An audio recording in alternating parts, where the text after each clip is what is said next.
ವೈಭವವನ್ನ ಸಾರುವ ಅಜಂತ ಗುಹೆಗಳು ಅತ್ಯಂತ ಸುಂದರವಾದ ಗುಹೆಗಳಲ್ಲಿ ಒಂದಾಗಿದೆ. ಅಜಂತ ಗುಹೆಗಳು ಯುನೆಸ್ಕೋ ವಿಶ್ವ ಪಾರಂಪರಿಕ ತಾಣಗಳಲ್ಲಿ ಒಂದು. ಸ್ವಾತಂತ್ರ್ಯ ಪೂರ್ವದಲ್ಲಿ ಹೈದರಾಬಾದ್ ಪ್ರಾಂತ್ಯದಲ್ಲಿದ್ದ ಅಜಂತ ಗುಹೆಗಳು ಈಗ ಮಹಾರಾಷ್ಟ್ರದ ಔರಂಗಾಬಾದ್ ಜಿಲ್ಲೆಯಲ್ಲಿದ್ದು ಹಿಂದೂ, ಜೈನ ಮತ್ತು ಬೌದ್ಧ ಧರ್ಮಗಳಿಗೆ ಸಾಕ್ಷಿಯಾಗಿದೆ.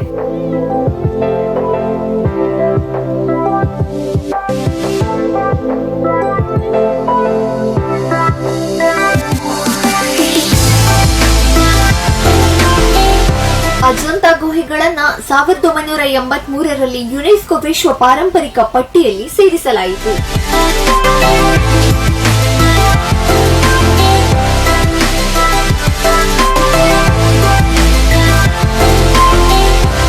ಗುಹೆಗಳ ನಿರ್ಮಾಣ ಪೂರ್ಣಗೊಳ್ಳಲು ಬರೋಬ್ಬರಿ 800 ವರ್ಷಗಳು ಬೇಕಾಗಿದ್ದವೆಂದು ಇತಿಹಾಸ ಹೇಳುತ್ತದೆ. ಕ್ರಿಸ್ತಪೂರ್ವ 2ನೇ ಶತಮಾನದಲ್ಲಿ ನಿರ್ಮಾಣ ಮಾಡಲಾಗಿರುವ ಅಜಂತ ಗುಹೆಗಳಲ್ಲಿ ಕಲ್ಲಿನ ಸೂಕ್ಷ್ಮವಾದ ಕೆತ್ತನೆಗಳನ್ನು, ಗೋಡೆಯ ಮೇಲೆ ಭಿತ್ತಿ ಚಿತ್ರಗಳನ್ನ, ಶಿಲ್ಪಕಲೆಗಳನ್ನ ನೋಡಬಹುದು.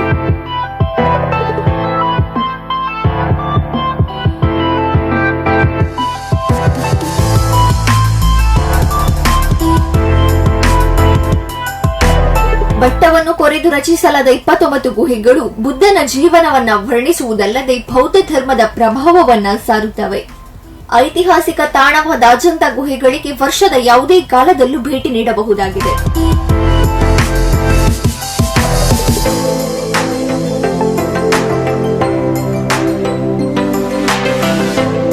ವಿಶ್ವ ಪಾರಂಪರಿಕ ತಾಣಗಳಲ್ಲಿ ಒಂದಾದ ಅಜಂತ ಗುಹೆಗಳು ಗತಕಾಲದ ವೈಭವವನ್ನ ಸಾರುವ ಅತ್ಯಂತ ಸುಂದರವಾದ ಗುಹೆಗಳಲ್ಲಿ ಒಂದಾಗಿದೆ.